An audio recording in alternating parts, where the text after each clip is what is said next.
Hablar sobre René Quinton es un auténtico placer porque es una persona a la que admiro profundamente.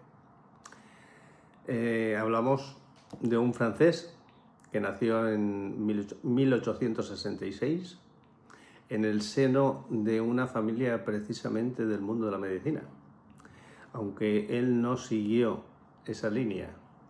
El bachillerato lo hizo por ciencias, posteriormente se pasó a humanidades. Llegó a hacer escritos de todo tipo, pero nunca los publicó ni los editó. Siempre pensaba que se podía hacer mucho mejor.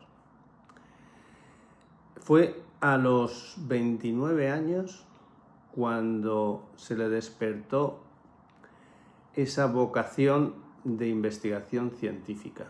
Y fue con ocasión de observar a una víbora adormecida, estaba en el campo, y se le ocurrió llevarla al salón de la casa y observó cómo con el calor esa víbora despertaba.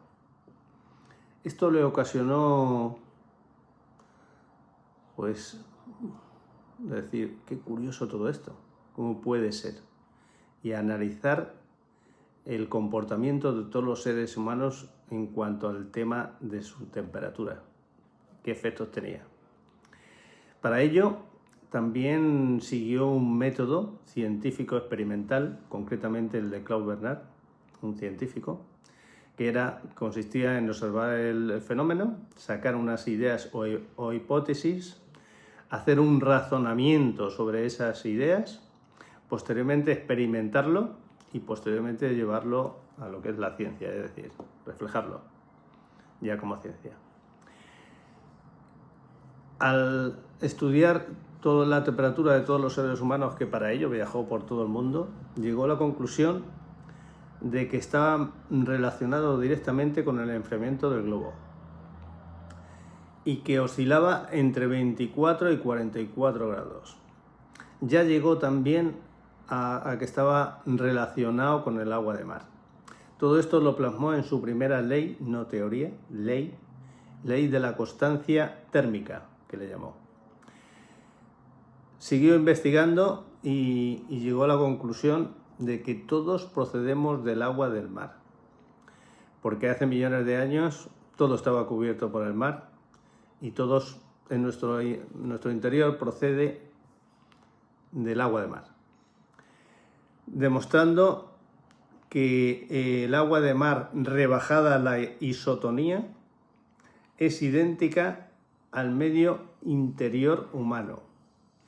Rebajada la isotonía porque lógicamente la composición del agua de mar inicialmente era distinta a la de hoy, porque con los ríos, el agua que traen, todo tipo de minerales, y la composición es distinta, es mayor en concreto.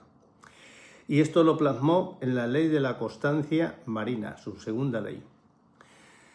Llegó a observar, por supuesto, el comportamiento de las células y de los glóbulos blancos, y llegó a la conclusión de que las células lo que necesitaban para nutrirse era todos los minerales que se encuentran en el agua del mar en esa composición isotónica.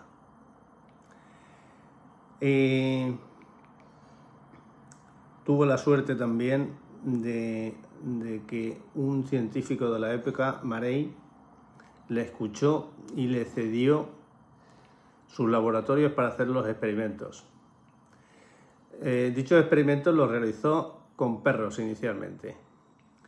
El primer perro pesaba 10 kilos y le inyectó en vena directamente plasma marino en 10 litros con 4, más de su peso incluso. Y el perro reaccionó perfectamente. Un segundo perro incluso lo desangró por la femoral y después le inyectó un montón de litros de plasma marino, y ese perro vio cómo reaccionaba perfectamente y a las pocas horas ya estaba andando por el laboratorio. Llegó a vivir 5 años y murió no por ninguna enfermedad, sino porque lo atropelló un tranvía. Todo esto lo plasmó en su segunda ley, ley de la constancia osmótica. Decía que las células es la expresión concreta de la idea abstracta de la vida. Estas tres leyes las plasmó en su gran obra, que publicó en 1904. Ese gran libro que se llamaba Agua de mar, medio orgánico. Son 500 páginas de tesis. Y la conclusión de estas tres leyes, que no teorías, es que estamos hechos de agua de mar isotónica.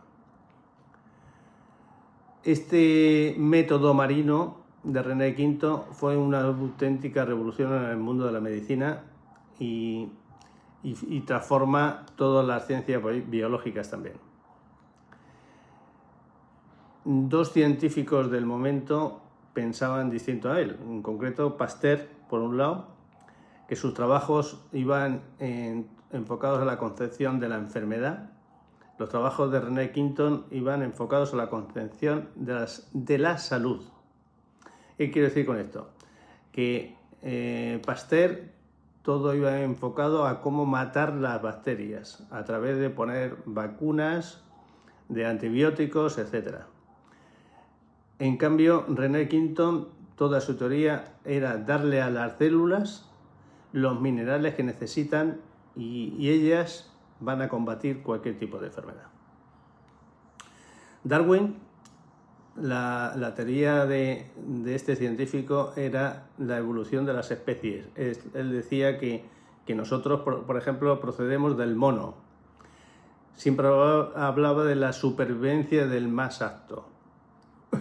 René Quinton dice que todos tendemos siempre a nuestros orígenes.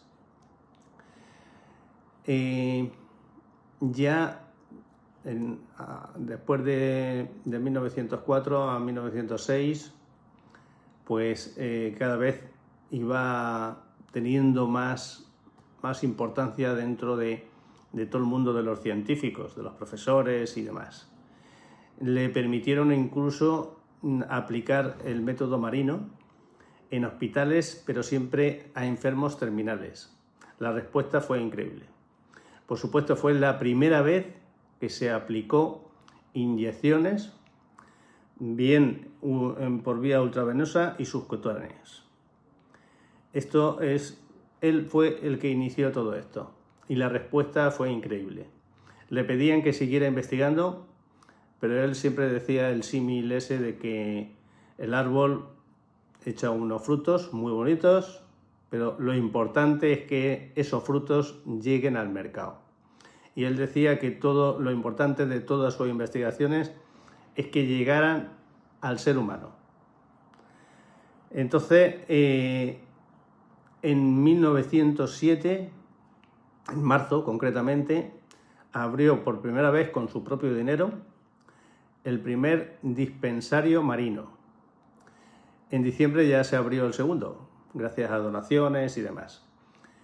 En estos dispensarios siempre la finalidad de ellos siempre era humana, finalidad humanitaria. Para todos los indigentes era gratis. Por supuesto, se aplicaba el tema de las inyecciones, como ya he mencionado anteriormente. Incluso en el primer dispensario se llegaron a hacer 300 diarias y 500 en el segundo dispensario. Y siempre por profesionales, médicos y enfermeros. Por supuesto que cada vez tenía más importancia y trascendencia en todas las personas, en todos los ciudadanos, y se abrieron mucho más dispensarios por toda Francia, incluso por el Reino Unido, Estados Unidos. En Egipto hubo una epidemia de cólera que murieron muchos niños y se enteraron y le llamaron a René Quinto, fue para allá y abrió un dispensarios allí y también enseguida afrontó ese problema del cólera. Y bueno, no solamente en Suiza, en Alemania, en muchísimos países. Pero bueno, también una cosa muy importante fue su tratamiento marino prenatal. De tal manera que se evitaba de que todo tipo de malformaciones, de enfermedades, de cualquier cosa que tuvieran los padres pasaran al feto. Incluso evitaba que los partos prematuros, y en el tema de la fertilidad también, para aquellos matrimonios, aquellas parejas que por lo que fuera no podían tener hijos, también aplicaba el plasma marino y iba fenomenal. Pero en 1914 fue cuando se inició la Primera Guerra Mundial y él, que era muy patriota, pues decidió alistarse como soldado raso. Y estuvo 4 años. 4 años que también allí a enfermos, a heridos que había, también en la medida de lo posible les ayudaba con el plasma marino. Pero también le surgió a él una curiosidad en el tema de los aviones. Vio la importancia que eran los aviones en una guerra y por supuesto para todo, para desplazarse. Pero en este caso era por la guerra. Y cuando volvió a los 4 años, pues se inició en el mundo de la investigación de la aviación, donde también hizo un papel increíble. Se casó precisamente con un médico pediatra, el que estaba en todos estos tratamientos que he mencionado antes de prenatal, y con una hermana de él, mucho más joven, y tuvo una hija. Y con 59 años, todavía muy joven, concretamente el 9 de julio de 1925, que ha hecho ahora recientemente los 100 años, murió de una manera repentina y, bajo mi punto de vista, también muy sospechosa. 4 días más tarde, el 13 de julio, en París, le hicieron un gran homenaje en el que asistió, por supuesto, el primer ministro francés, jefes de Estado de muchos países de Europa, el máximo mandatario militar, en agradecimiento a todas esas investigaciones de la aviación, y ni qué decir tiene que del mundo de la medicina, de la universidad, profesores de todo tipo y por supuesto gente agradecida, los padres de muchos niños y familiares de enfermos, y fue una persona que, por desgracia, bajo mi punto de vista, debería ser estudiado incluso en los colegios y por supuesto en las universidades, y sin embargo, bueno, vamos a dejarlo ahí.